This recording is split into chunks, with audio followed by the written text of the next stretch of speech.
Meus irmãos, eu vos cumprimento com a gloriosa paz do Senhor Jesus, amém?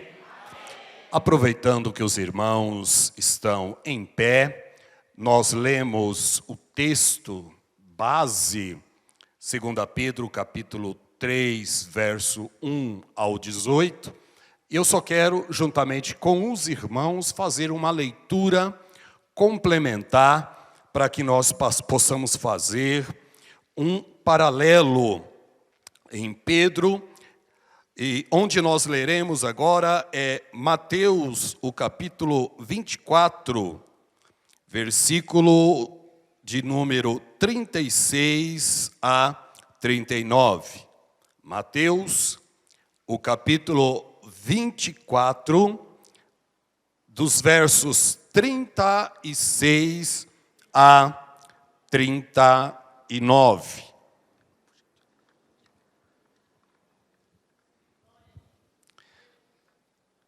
Diz assim o texto bíblico: mas a respeito daquele dia e hora ninguém sabe, nem os anjos do céu, nem o Filho do homem, senão o Pai. Pois assim, como foi nos dias de Noé, também será a vinda do Filho do homem.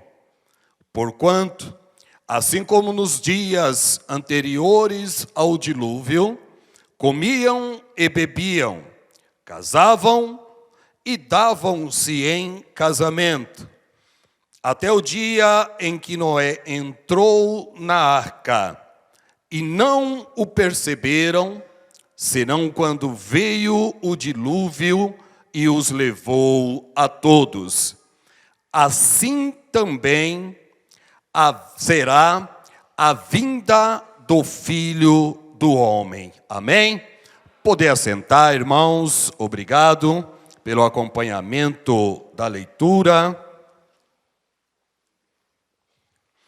Desde já, eu sou muito grato pelo privilégio, a honra de poder estar aqui nesta semana teológica da nossa faculdade FATEBENE. Sou muito grato à confiança da diretoria, tanto da diretoria geral, como também a diretoria ali da FATEBENE, que como professor nós ajudamos ali preparar os alunos para o santo ministério. Meus irmãos, neste dia nós vamos falar sobre a sociedade atual e o cenário apocalíptico. Como está a nossa sociedade e como está este mundo em termos de preparação para a vinda do Senhor. É muito interessante que nós sabemos que o inimigo das nossas almas, desde os primórdios, principalmente a partir de Gênesis, o capítulo 3, o verso de número 15, está descrito a profecia messiânica que haveria de vir que a serpente, dita ali sobre Satanás, feriria o seu calcanhar, mas ao final, esse descendente da mulher esmagaria, feriria a sua cabeça. Então nós vemos desde sempre o inimigo das nossas almas, sabedor de que a primeira parte das profecias bíblicas já se cumpriram. O nosso Cristo veio, morreu na sexta-feira e ressuscitou ao terceiro dia para a nossa esperança.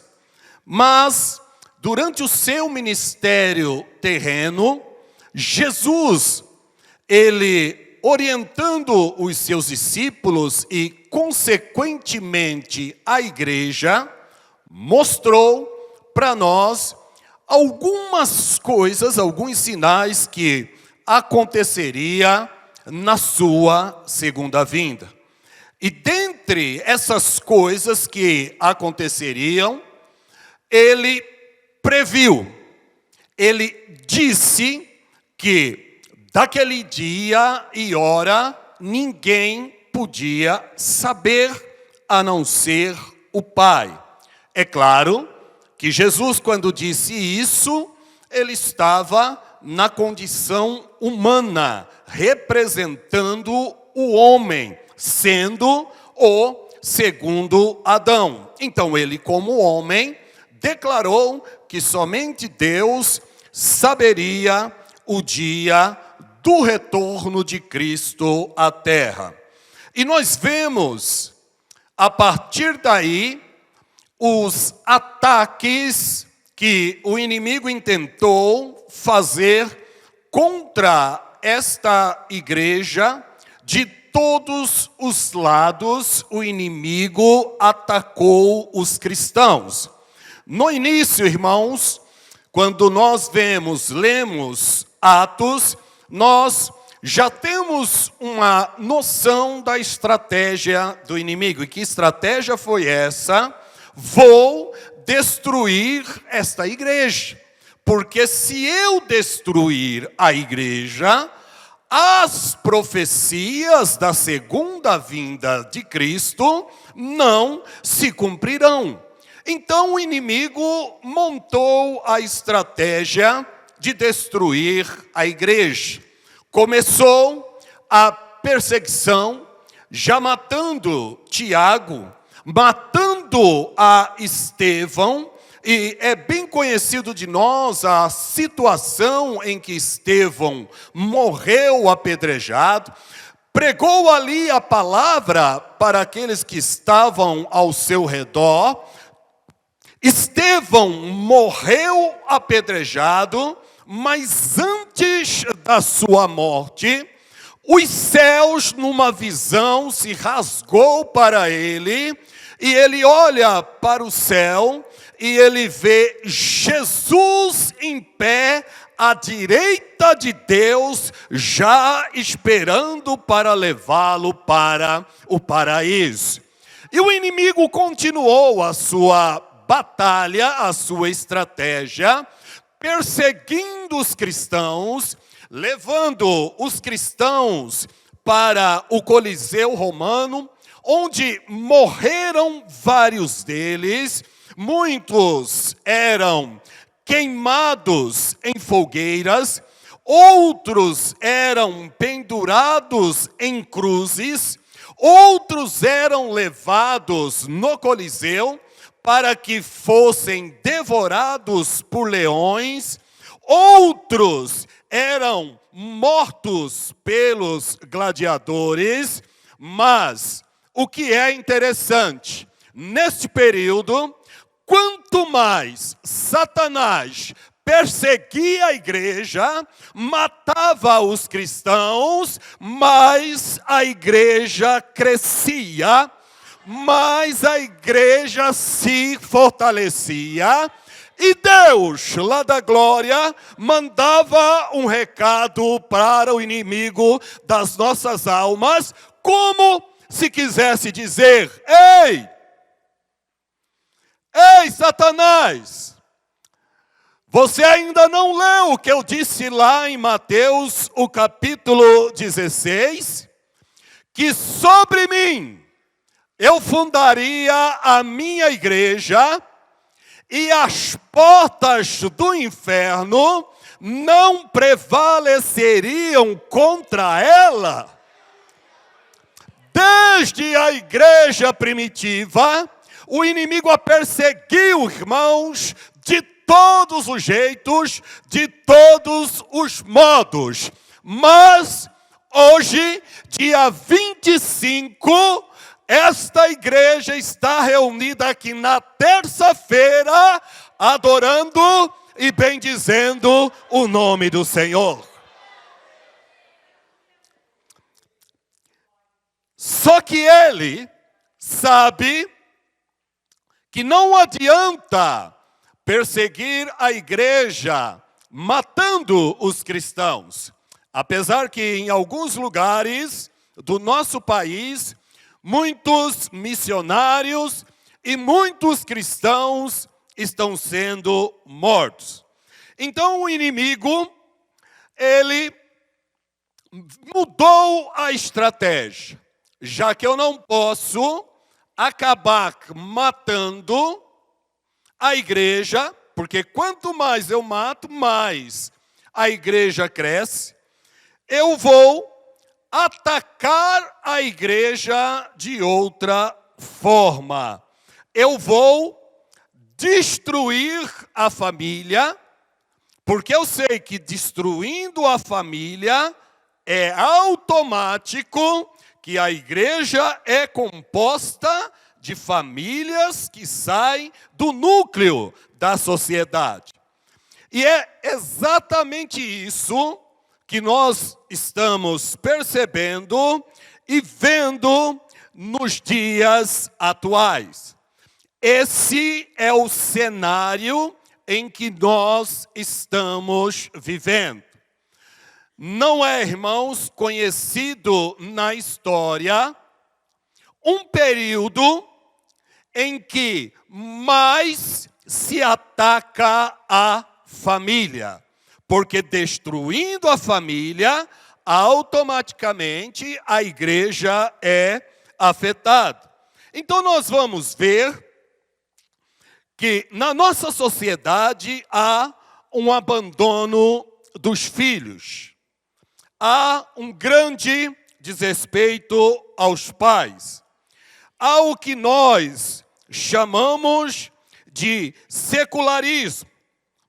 O homem se tornou a medida de todas as coisas. O homem se tornou o centro de todas as coisas. Ou seja, tirou-se o Deus.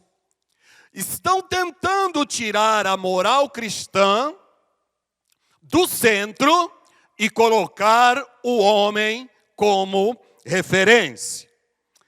Nós vamos ver que o erotismo, irmãos, ele tem tomado conta da sociedade.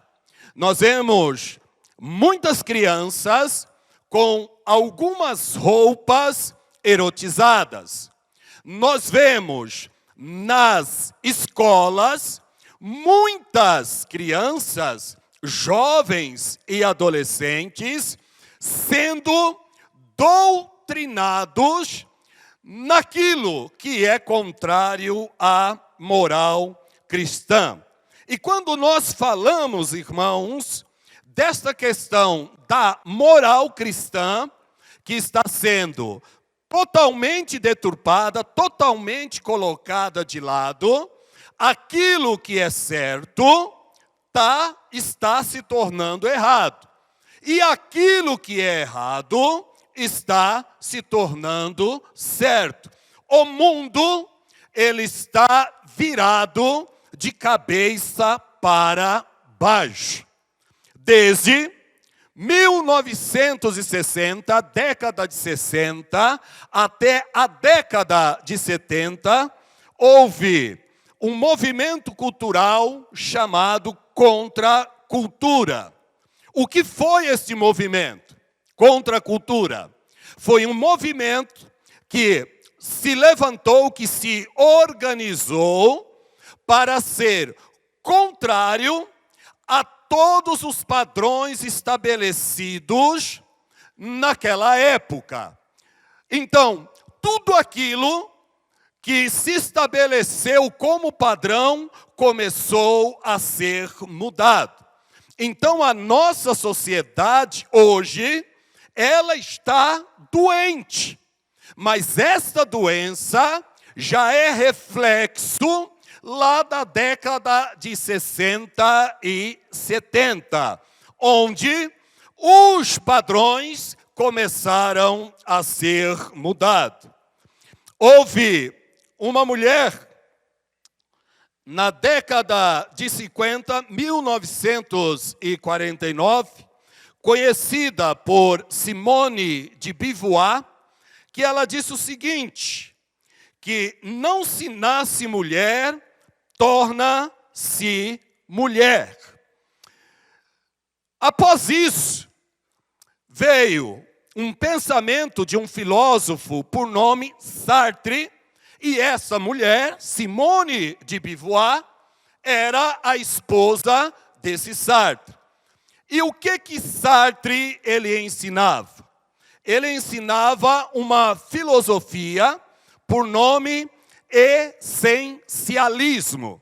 E basicamente, o que era esse essencialismo ensinado por esse filósofo? Ele dizia o seguinte, algumas frases dele. O homem não é nada mais do que ele faz de si mesmo. O homem, ele nasce como se fosse um papel em branco. E ele vai escrevendo a sua história. O homem, ele não nasce, segundo Sartre, com a natureza pecaminosa. Não. Segundo ele, é o homem que vai se construindo. Aquilo que o homem desejar ser, é o que o homem será. Então, o pensamento deste filósofo Sartre, associado à sua mulher, Simone de Beauvoir, era: nós construímos a sociedade não segundo a perspectiva ou a moral cristã. Nós estabelecemos como homens aquilo que nós conhecemos ou imaginamos que seja certo. Então, se o homem decidir que a família não é a família tradicional, devemos mudar a família. Se o homem desejar que dentro da família não é o homem que lidera, nós devemos mudar a sociedade e colocar o filho ou colocar a mulher para liderar. A partir daí, vem a contracultura, o mundo começa a questionar todos os valores que nós conhecemos. Aí nós vamos para o texto bíblico, que a sociedade, irmãos, pré-dilúvio, a qual nós lemos, tinha o coração voltado para a maldade. Aqueles que estiverem com a Bíblia na mão e que quiserem fazer uso dela, pode abrir a sua Bíblia no capítulo 6 de Gênesis e o verso de número 5.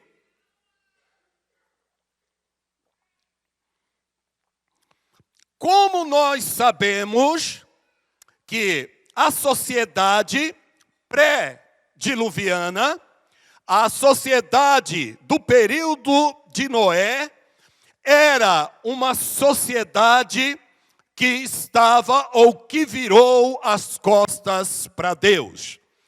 O texto bíblico, ele não nos vai dar detalhes de como era a sociedade.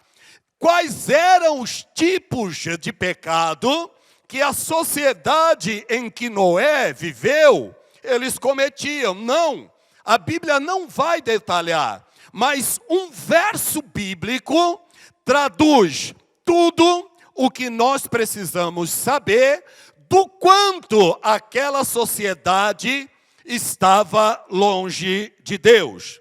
Gênesis, o capítulo 6, verso 5 diz: viu o Senhor que a maldade do homem se havia multiplicado na terra e que era, preste atenção, continuamente mal todo desígnio do seu coração. Então se arrependeu o Senhor de ter feito o homem na terra, e isso lhe pesou no coração. Disse o Senhor: farei desaparecer da face da terra o homem que criei, o homem e o animal, os répteis e as aves do céu, porque me arrependo de os haver feito. Porém, Noé achou graça diante do Senhor. É interessante, irmãos, que no verso 5, apenas este verso já nos indica a situação daquele povo, pois diz que era mau continuamente o coração daquela geração. Então, se era mau continuamente o coração daquela geração, nós já entendemos que o coração deles só era inclinado para tudo aquilo que desagradava a Deus. Mas há, irmãos, um detalhe, que desde que o mundo é mundo, desde que o mundo foi criado, a história sempre é desta forma.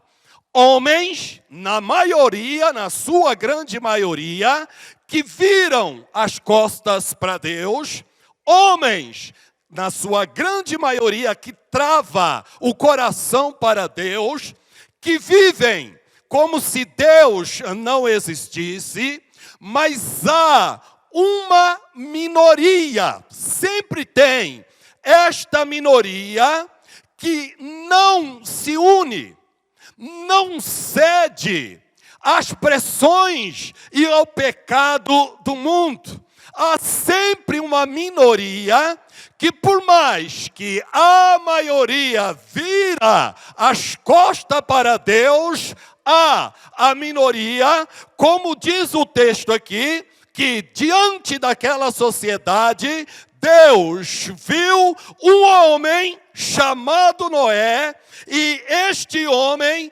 Deus olhou para ele e falou: diante da perversidade de toda esta humanidade que eu criei, pelo menos um homem ainda teme o meu nome e a minha palavra. Meus irmãos, o nosso Brasil, para não dizer o mundo, podemos até falar do mundo, tem aproximadamente 9 bilhões de pessoas. Brasil tem aproximadamente 200 milhões de pessoas. São Bernardo do Campo passou recentemente de 1 milhão de pessoas. São Bernardo tem muitas pessoas que vivem como se Deus não existisse. Vivem nos seus pecados e nos pecados da sociedade, agradando o seu coração e os desejos da carne. Mas sempre tem aqueles que diz: eles podem virar as costas para Deus, mas nós, adoradores do Rei dos Reis e Senhor dos Senhores, estamos nesta noite para dizer: Senhor, 1000 pode se dobrar, 1 milhão, Senhor, pode virar as costas para o Senhor. Muitos podem se inclinar, muitos podem receber as ofertas de Jezabel. Muitos profetas podem, Senhor, se vender para Jezabel, símbolo do mundo, mas ainda tem 7.000. E eu estou olhando para eles aqui, ó, que não se curva aleluia, que não se dobra. As pressões do mundo vêm para os nossos adolescentes na escola, para os nossos jovens na escola, para os nossos jovens na faculdade. A pressão vem para os nossos irmãos no trabalho, vem com os vizinhos, vem de todas as formas. As tentações, irmãos, e as ofertas deste mundo causam um peso tão grande nas nossas costas, que muitas vezes nós envergamos para a direita e alguém diz, ele vai desviar, ele vai ceder. Outros momentos, a pressão do pecado, as ofertas são tão grandes que nos envergam para a esquerda. Mas sempre há um momento que nós, tal qual o bambu, desenvergamos e dizemos, Senhor, estou aqui, Senhor, apontando para ti, e eu não me curvo diante deste mundo. Tem esses adoradores aqui nesta noite.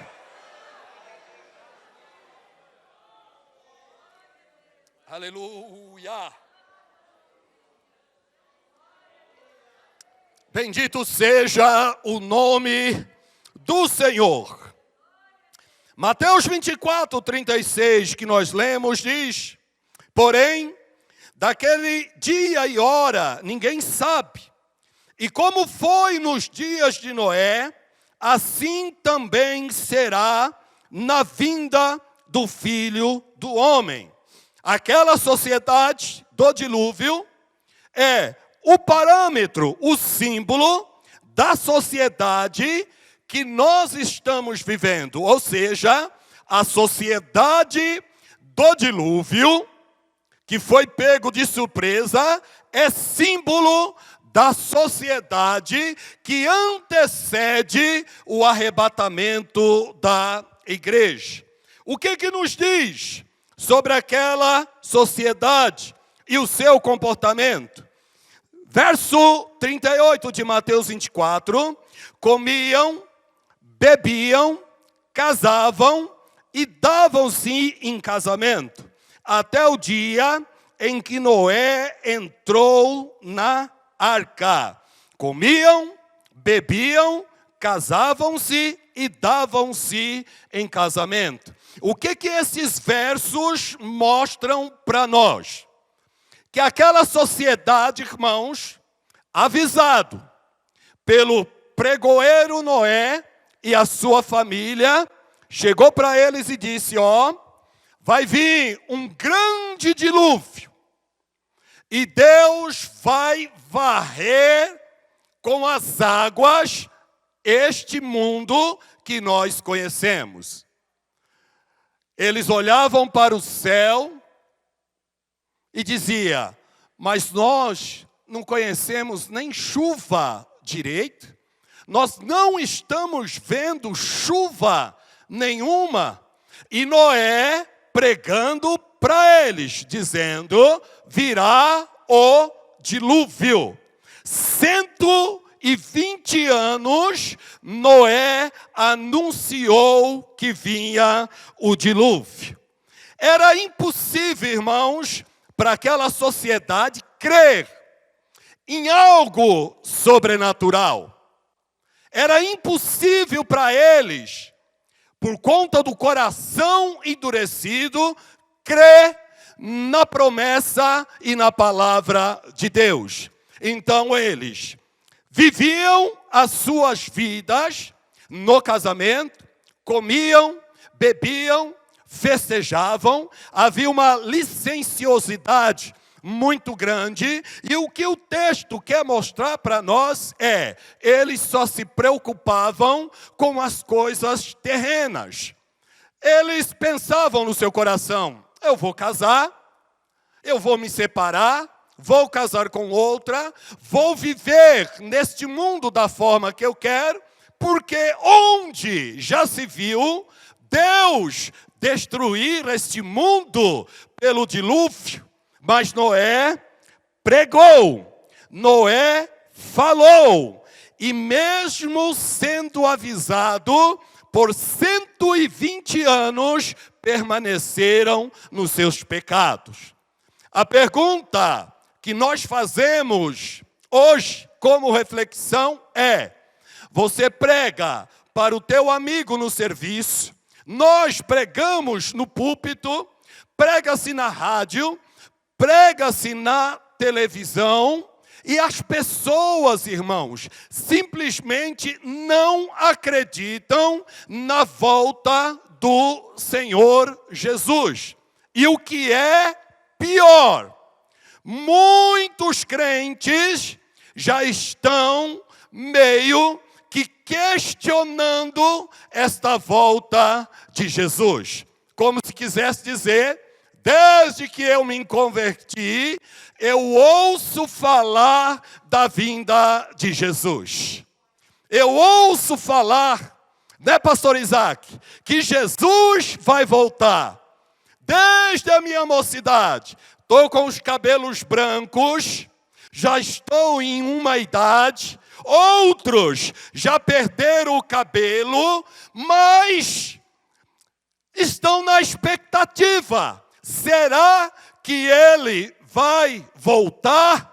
O que nós devemos, irmãos, entender é: crendo ou não crendo, Jesus vai voltar. Crendo ou não crendo, irmãs, Jesus vai voltar. A palavra do homem pode cair por terra. A palavra do político, estamos em época de eleição, são mentirosos, prometem e não cumprem. A palavra do vizinho, a palavra do amigo, a palavra do parente, a palavra das autoridades, a palavra do juiz, do advogado, a palavra do homem, ela pode e ela muitas vezes cai por terra. Mas tem irmãos, que diz: eu velo pela minha palavra para a cumprir. Pode passar os céus, pode passar a terra, mas a minha palavra,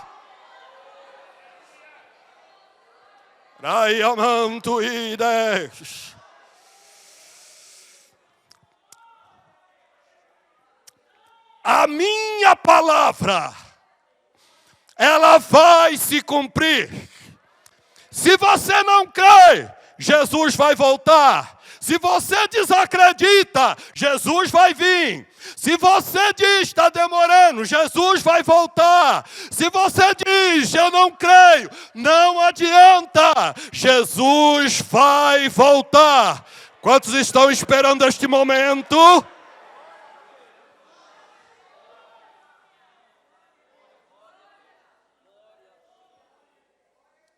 Aleluia. O apóstolo Pedro, meus irmãos, ele nos alertou. 2 Pedro 2:5. E ele, Jesus, nosso Deus, não perdoou o mundo antigo, mas guardou a Noé, pregoeiro da justiça, com mais 7 pessoas, ao trazer o dilúvio sobre o mundo dos ímpios. 2 Pedro 3,3 nos diz: sabendo primeiro isto, que nos últimos dias, olha a nossa sociedade, virão escarnecedores andando segundo as suas próprias concupiscências, e dizendo: olha aí, onde está a promessa da sua vinda? Porque desde que os pais dormiram, todas as coisas permanecem como desde o princípio da criação. Eles voluntariamente ignoram isto, que pela palavra de Deus já desde a antiguidade existiram os céus e a terra, que foi tirada da água, e no meio da água subsiste, pelas quais coisas pereceu o mundo de então, coberto com as águas do dilúvio. Verso 3. Mas nós, os crentes tementes, mas nós, aqueles que não cedemos à pressão do mundo, mas nós, que não vamos para a direita nem para a esquerda, mas seguimos a Jesus olhando para Ele, segundo a sua promessa, aguardamos novos céus e nova terra, em que habita a justiça. Nós aguardamos este dia glorioso. Nós aguardamos o momento em que Ele raiará nas nuvens e nos tirará deste mundo perverso. E é muito interessante que Jesus ele disse, Mateus 24, 6, quais seriam os sinais da sua vinda?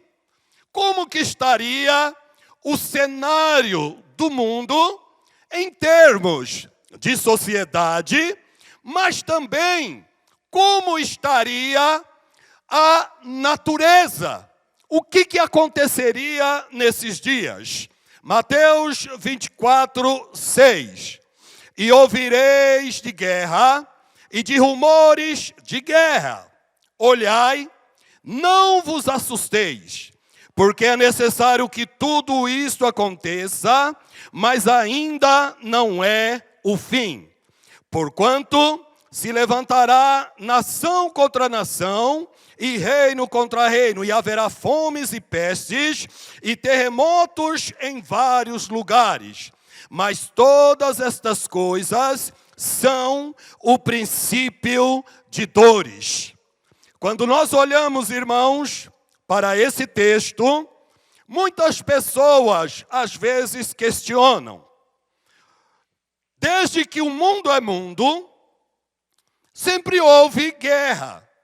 Sempre houve fome, sempre houve peste, sempre houve terremotos. Esta profecia de Jesus, ele não está dizendo mais nada do que sempre aconteceu. O que há de grandioso nesses dizeres de Jesus acerca do mundo que nós estaríamos vivendo antes do arrebatamento da igreja. Quando ele diz, irmãos, sobre guerras, pestes, terremotos, pai contra filho, filho contra pai, nação contra nação e reino contra reino, ele não somente está falando da existência dessas coisas, porque desde que o mundo é mundo, sempre existiu. Jesus está apontando a intensidade. Ele está falando no sentido quantitativo de que isto aumentaria muito mais. No século 21, só para os irmãos terem ideia, só nesse século, nós tivemos 23 guerras, incluindo a atual Rússia e Ucrânia, que os irmãos estão acompanhando na mídia. Quanto às endemias, epidemias e pandemias, nós já tivemos recentemente 24 delas. A última, os irmãos já conhecem, Covid-19, que assolou, irmãos, o mundo.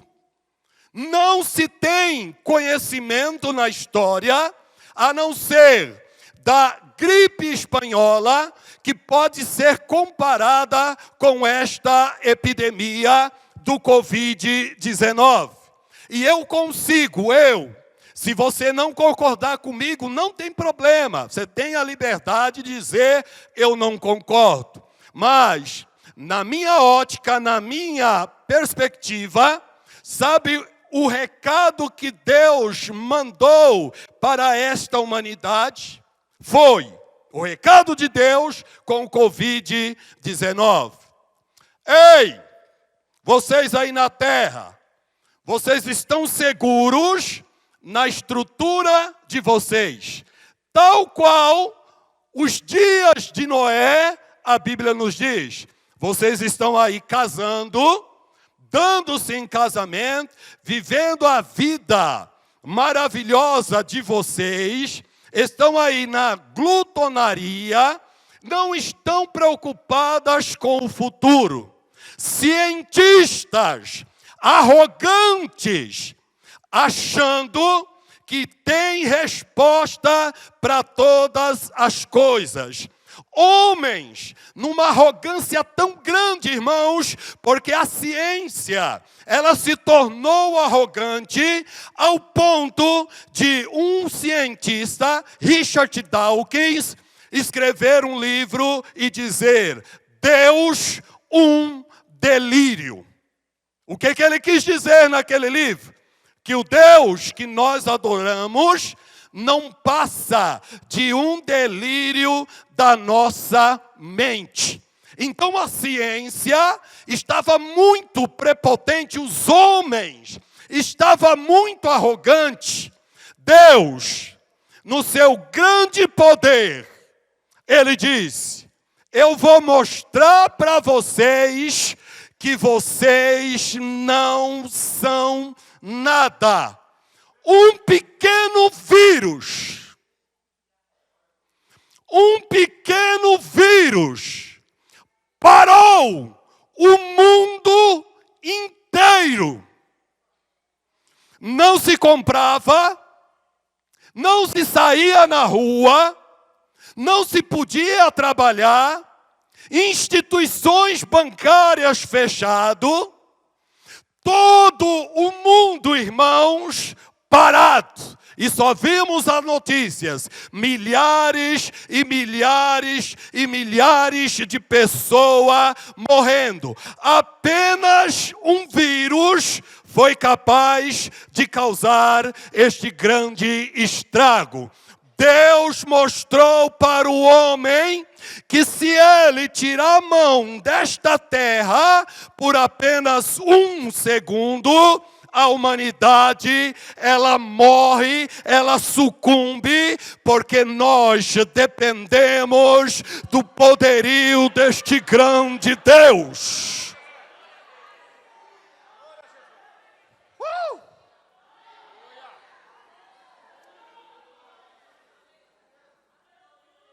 Aleluia.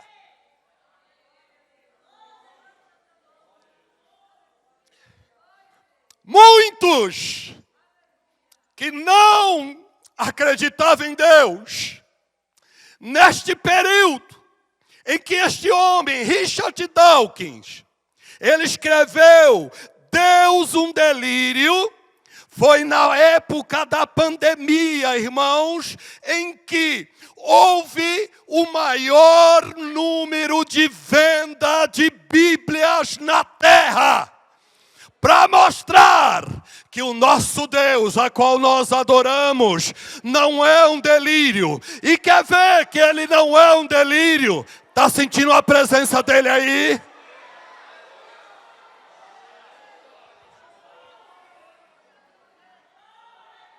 Aleluia, aleluia. Ele está conosco. Ele habita em nós. Quando nós falamos em terremotos, escutem, 500 mil tremores em todo o globo. E pelo menos 1.000 causaram danos. E a possível causa, preste atenção nisso, a possível causa do aumento de terremotos, sabe o que é? O planeta Terra está girando mais rápido. Os dias estão diminuindo.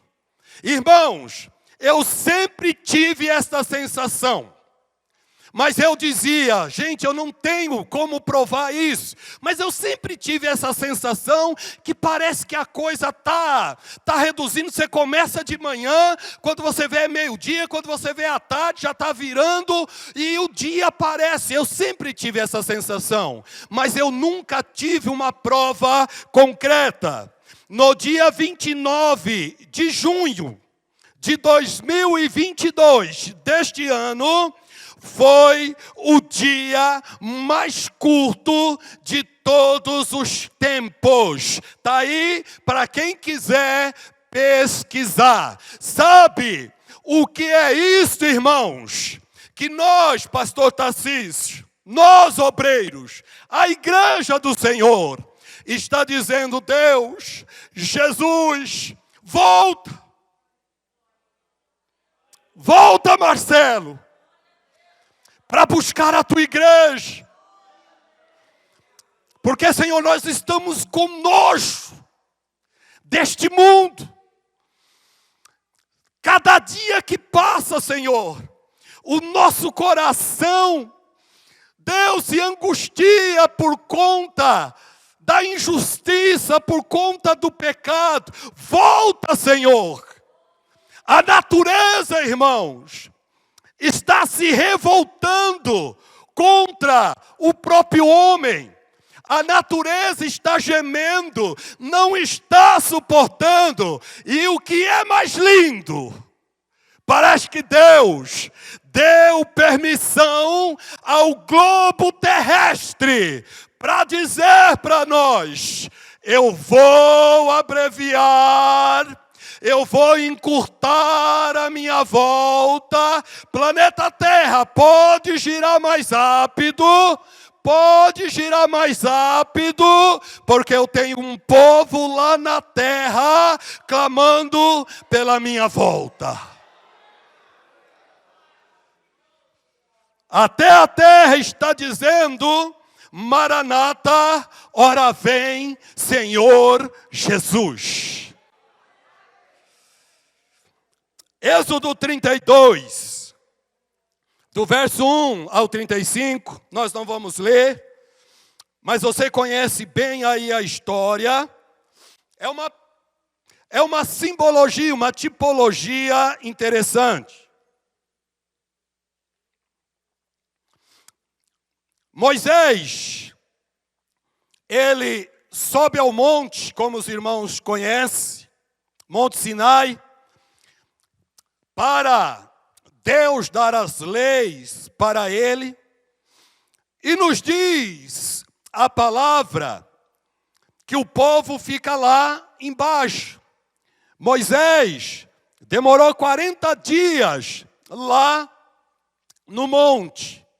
E Moisés, irmãos, na Bíblia, ele é símbolo de Jesus. Ele é um tipo de Jesus. Moisés demora. E o povo, lá no arraial, começa a pressionar Arão e a dizer: cadê Moisés? Moisés não falou que ia subir, mas que depois voltaria? Olha quanto tempo faz que este homem está lá em cima, e até agora nós não vemos nem sinal deste homem.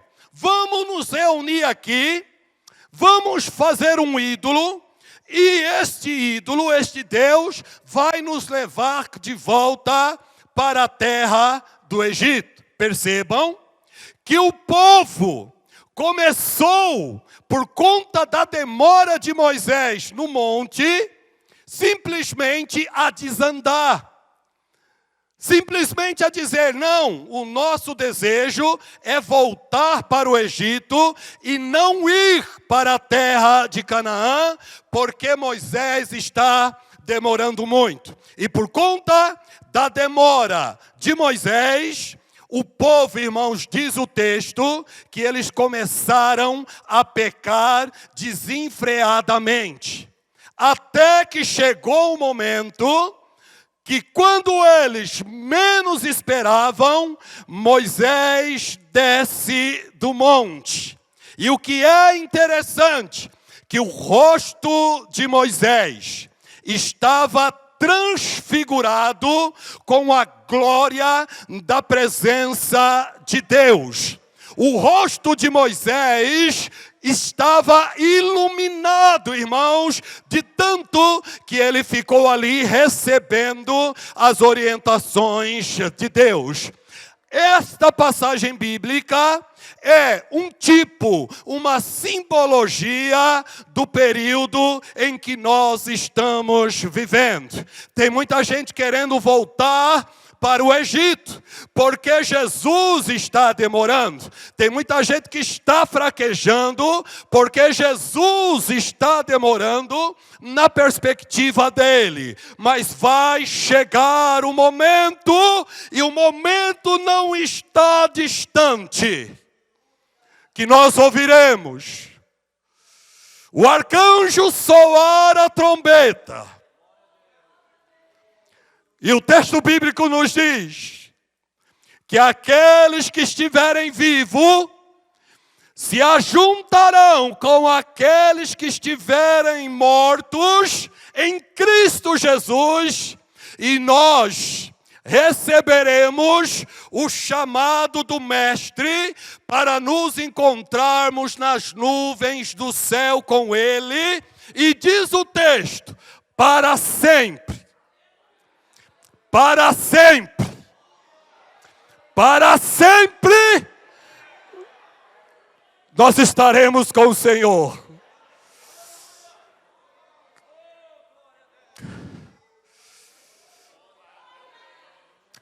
Quem tem ainda vive essa esperança no coração? Pode dar um sinalzinho com a tua mão se você tem viva essa esperança ainda no coração. Te queima ainda o coração de falar da volta do Mestre? Oh, aleluia! Nos diz o texto, irmãos, o meu tempo já está acabando.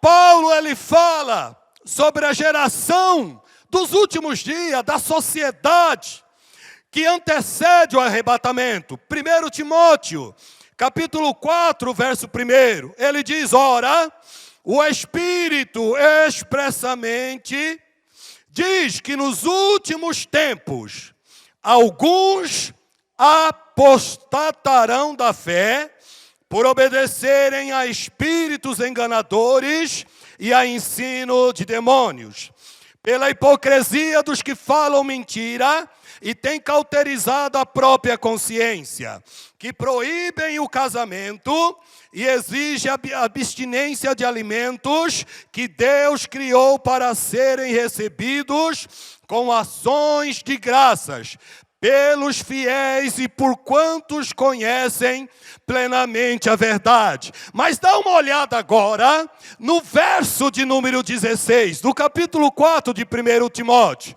Mas para os fiéis que não faz parte deste grupo, Paulo diz, tende cuidado de ti mesmo e da doutrina, persevera nestas coisas, porque fazendo isto te salvará tanto a ti mesmo como aos que te ouvem. Meus irmãos, pode cair 1000 à tua direita, pode cair 10.000 ao teu lado, pode A parar, pode B parar, mas você não. Você não. Firma os teus olhos em Jesus. Firma nele. O pastor te magoou. A família te magoou. A igreja não faz questão de você. Você está com o coração triste. Você está sobre o peso das provas. Continue olhando para Jesus, autor e consumador da sua fé. porque é Ele que vai te levar para a glória. Oh, aleluia, bendito e exaltado seja o nome do Senhor. A nossa salvação, ela está mais perto do que imaginamos. Romanos 13, 12. A noite é passada e o dia é chegado. Rejeitemos, pois, as obras das trevas e vistamo-nos das armas da luz. Andemos honestamente como de dia, não em glutonarias, olha lá os dias de Noé, nem em bebedeiras, nem em desonestidades, nem em dissoluções, nem em contendas e invejas, mas revesti-vos do Senhor Jesus Cristo, e não tenhais cuidado da carne em suas concupiscências. Verso 11, Romanos 13, 11. E isto digo, conhecendo o tempo, que já é hora de despertarmos do sono, porque a nossa salvação está agora mais perto de nós do que quando aceitamos a fé. A salvação está perto de nós. A qualquer momento, pode ser até agora, nós podemos ser arrebatados num abrir e fechar de olhos. A igreja será tomada e nós estaremos lá na glória. Tenho que correr aqui, irmãos. Nós vamos ver que a arca e toda aquela situação, ela nos traz algumas lições maravilhosas. O modo de vida depravado daquele povo, que nós lemos em Mateus e lemos em 2 Pedro 3, nós podemos tirar algumas lições muito básicas. Que Noé, ele é símbolo do povo justo de Deus que deixará o mundo. A arca simboliza a salvação. O dilúvio representa nada mais do que a ira de Deus sobre esta humanidade. É a justiça de Deus que cairá sobre esta humanidade. Meus irmãos, para nós entendermos o quanto esta sociedade, o mundo, de forma geral, está se preparando para a vinda do anticristo, vou dizer aqui em rápidas palavras. O mundo antes, ele era dividido em países. Agora o mundo, ele está se unindo, os países estão se unindo em blocos. Deixa eu citar aqui rapidamente. União Europeia, Mercosul, APEC, o antigo NAFTA, hoje conhecido como o SMCA, o ASEAN, o SADC e o BRICS. Todos esses países estão se reunindo em blocos. O que significa isto? Que só está faltando o anticristo se manifestar para que estes blocos sejam unidos debaixo da sua liderança. Israel já está com todos os utensílios prontos à espera da reconstrução do templo lá em Jerusalém. Os sacerdotes estão sendo treinados. Já tem a linhagem sacerdotal, a linhagem dos levitas, preparado para iniciar os serviços no templo, que segundo as profecias bíblicas será construído. E o que é mais interessante é que há 2000 anos, preste atenção, 2000 anos, eles estão esperando o nascimento de uma chamada novilha vermelha. Está lá em Números 19.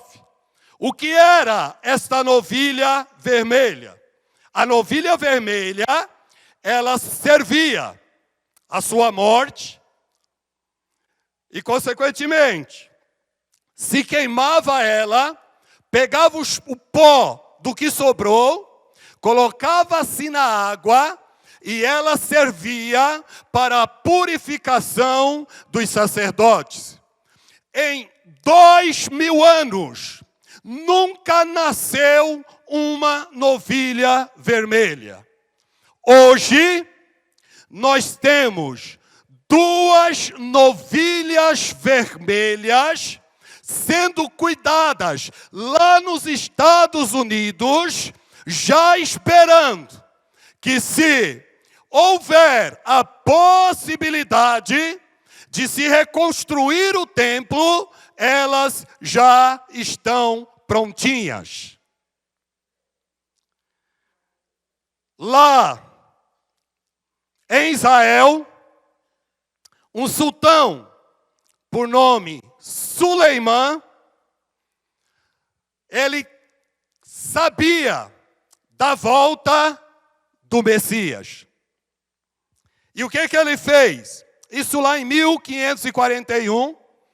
Ele sabia pelas profecias bíblicas que o Messias entraria pela porta oriental. E sabe o que ele fez? Temendo o retorno do Messias de Israel, só que ele entende que o Messias era um homem comum, que nasceria. Ele não entendia este Messias vindo da glória.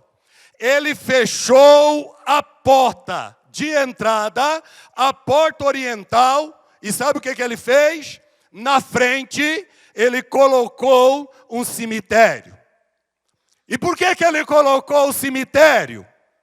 Porque ele sabe que o Messias jamais, pela lei judaica, se contaminaria com os mortos passando no meio do cemitério. E ele vai então, constrói, porque ele fala, por esta porta o Messias não vai entrar.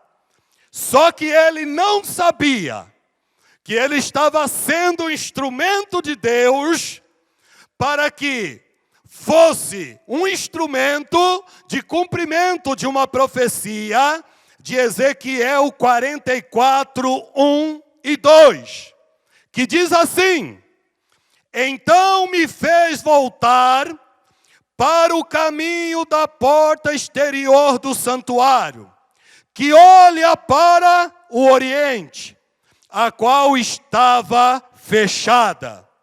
E disse-me o Senhor: esta porta permanecerá fechada, não se abrirá, ninguém entrará por ela, porque o Senhor, o Deus de Israel, entrou por ela, se referindo a Jesus, que já entrou quando veio aqui. O Deus de Israel entrou por ela, por isso permanecerá fechada. Só que o que ele não entende, meus irmãos, que Jesus, ele não entrará na porta andando. Ele não entende que Jesus não virá caminhando, nem da direita, nem da esquerda, nem da frente, nem por trás. Jesus, ele virá lá do céu, ele virá lá da glória, para estabelecer o seu milênio aqui na terra. Eu quero já encerrar aqui, irmãos, me perdoe o horário, e eu já encerro aqui, que da mesma forma que Noé foi vitorioso, esta igreja permanecerá vitoriosa. Eu vejo 7 promessas na Bíblia para nós. 7 promessas. Não dará tempo de eu ler todos os versos. A primeira promessa, irmãos, é que nós teremos o direito à árvore da vida. A segunda promessa, nós não sofreremos o dano da segunda morte. A terceira promessa, nós comeremos do maná escondido, teremos uma pedra branca e um novo nome lá no céu. A quarta promessa, nós reinaremos sobre as nações.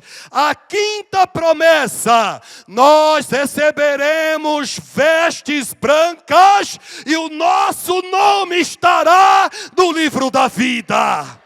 A sexta promessa, seremos coluna no templo de Deus e dele jamais nós sairemos. A sétima e última promessa, que para mim é a mais gloriosa. Jesus disse, esse eu lerei, ao que vencer, ao que não se curvar diante do mundo,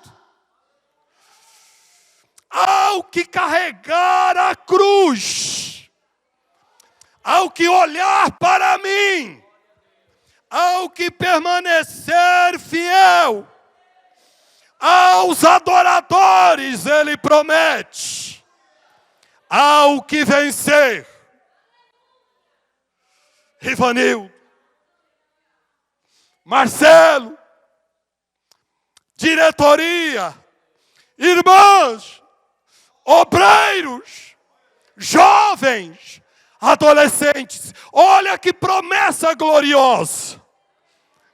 Para vocês, para nós, diz o Senhor, ao que vencer, lhe concederei que assente comigo no meu trono, assim como eu venci e me assentei com meu Pai no seu trono. Vale a pena adorar Ele? Vale a pena permanecer fiel? Vale a pena fugir do mundo? Oh, bendito e exaltado seja o Senhor. Que Deus abençoe a todos. Ai, amando irimanaias. E vaias tu ideias.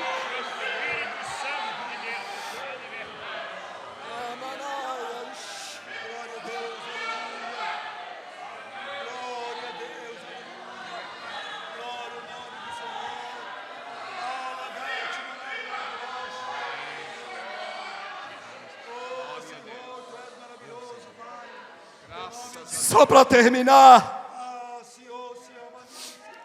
irmãos, está chegando a hora de se cumprir o que vocês adoraram. Queria saber como era o seu rosto. Embora eu sinta que era muito lindo,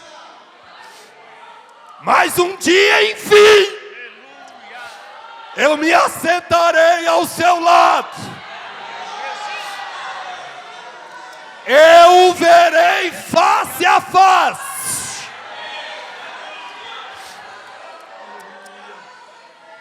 Pois assim eu creio, pela minha fé.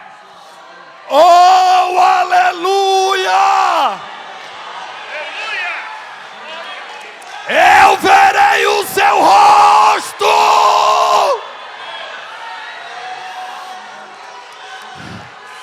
Do jeito que se fala, dos quadros pintados. Não!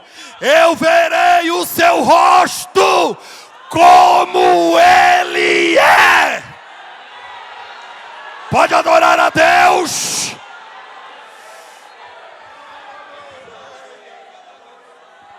Glória a Deus, meus irmãos, ficamos de pé um pouquinho. Aleluia. O nome do Senhor é digno de louvor. Aleluia. Glória a Deus. Agradecemos a Deus com o pastor Lourenço. Senhor meu Deus, te louvamos, meu Pai, pela tua palavra que foi ministrada. Te louvamos, meu Pai, pela vida do teu filho que a ministrou. Continua, meu Pai, falando aos nossos corações, pela tua graça, pelo teu poder, pela tua bondade, pela tua misericórdia, meu Pai. E nos ajuda para que estejamos, meu Deus, preparados para aquele grande dia, que não tardará, como diz a tua palavra, que foi ministrada aqui nesta noite, meu Pai. Que esta palavra ache guarida nos nossos corações. E que continuemos, meu Pai, esperando a tua volta. Nós te agradecemos em nome de Jesus. Amém.